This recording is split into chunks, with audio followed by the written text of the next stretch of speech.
تو زندگی میری اتنی مزربل ہے، ایک کمرے کے گھر میں رہتا ہوں تو کبھی کو سلائس کھا لیا، کبھی کو مرچ کے ساتھ روٹی کھا لی، تو یوں میری زندگی گزر رہی ہے۔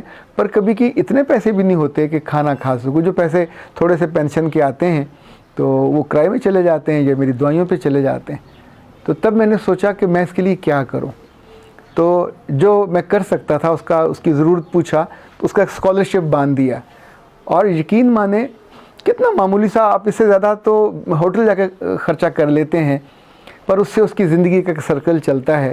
اب ہر مہینے اس تاریخ پہ اس کو وہ پیسے مل جاتے ہیں، پر اس کے بدلے میں جو دعاؤں کا بنڈل ملتا ہے، اچھا کبھی کبھی مجھ سے تاخیر ہو جائے تو میں ان سے معذرت کرتا ہوں لٹرلی پورے دل سے کہ آپ مجھے معاف کیجیے گا، 2 دن تاخیر ہو گئی۔ کبھی اسامہ نہیں ہوتا تو منی آرڈر اس کو ایزی پیسہ بھیجنے میں تاخیر ہو جائے تو بھی اس کو، چونکہ مجھے محسوس ہوتا ہے کہ اس کی زندگی اس کے گرد گھوم رہی ہوتی ہے، تو لیکن وصولی کے بعد اچھا یہ لازم نہیں ہے، پر وہ ضرور فون کریں گے اس وقت جب وہ دعائیں دے رہے ہوتے ہیں منہ بھر بھر کے، تو وہ بہت قیمتی ہوتی ہیں، ان پیسوں سے کہیں زیادہ قیمتی ہوتی ہیں۔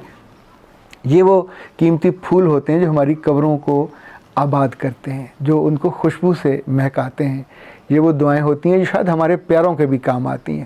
یہ ایسے لوگ تو نہیں ہیں جو ہاسپٹل میں اپنی ماں کے نام پہ کمرہ بناتے ہیں، باپ کے نام پہ بناتے ہیں، مشینیں کھڑی کرتے ہیں، پورے ہاسپٹل بناتے ہیں صرف اسی آس میں اور آرزو میں کہ جس کے نام پہ وہ بنا رہے ہیں اس کو دعائیں ملتی رہیں۔ آپ مسلمان ہیں، آپ کسی اور مذہب سے ہیں، آپ کسی بھی برادری سے ہیں، آپ سب کو دعا کی ضرورت تو ہوتی ہے، اور دعا اس دل سے نکلے جس کی جو حاجت مند ہے، جس کی ضرورت آپ نے پوری کی۔ اللہ کے رسول کی حدیث یہ ہے کہ جب تم کسی کو ان ایکسپیکٹڈ خوشی دیتے ہو وہ تیرے رب کو بہت پسند ہے۔ ہمیں اپنے آس پاس کے لوگوں کو، اپنے عزیزوں کو بھی، اپنے پیاروں کو بھی، اپنے راج دلاروں کو بھی، پر ان کو بھی جن کو ہم نہیں جانتے، کبھی کبھی ان ایکسپیکٹڈ خوشیاں دیتے رہنا چاہیے، اور ان کی مدد تو اکثر کرتے رہنا چاہیے۔ یہ مدد پیسے سے نہ ہو پائے تو مسکراہٹ سے تو ہو سکتی ہے، کہیں ان کا ہاتھ بٹانے سے ہو سکتی ہے، کہیں ان کی رہنمائی کرنے سے ہو سکتی ہے، کہیں ان کو رستہ دکھانے سے ہو سکتی ہے، کہیں ان کے کام آنے سے ہو سکتی ہے، کہیں ان کا غم اور دکھ سننے سے، ان کا بوجھ کم کرنے سے ہو سکتی ہے۔ 10 قسمیں ہوں گی، آپ غور کریں تو خود رب نے آپ کے اندر اس کی ایبلٹی اور اہلیت رکھی ہوتی ہے جو آپ کسی کا کام آ کے اپنے لیے وہاں سے خیر بہت ساری سمیٹ سکتے ہیں۔ میرا رب آپ کا دامن خوشیوں سے اور خیروں سے بھرے اور آپ لوگوں کے کام آ کے ان سے دعائیں سمیٹ سکیں۔ اختر عباس کو اجازت دیجیے۔ السلام علیکم ورحمۃ اللہ۔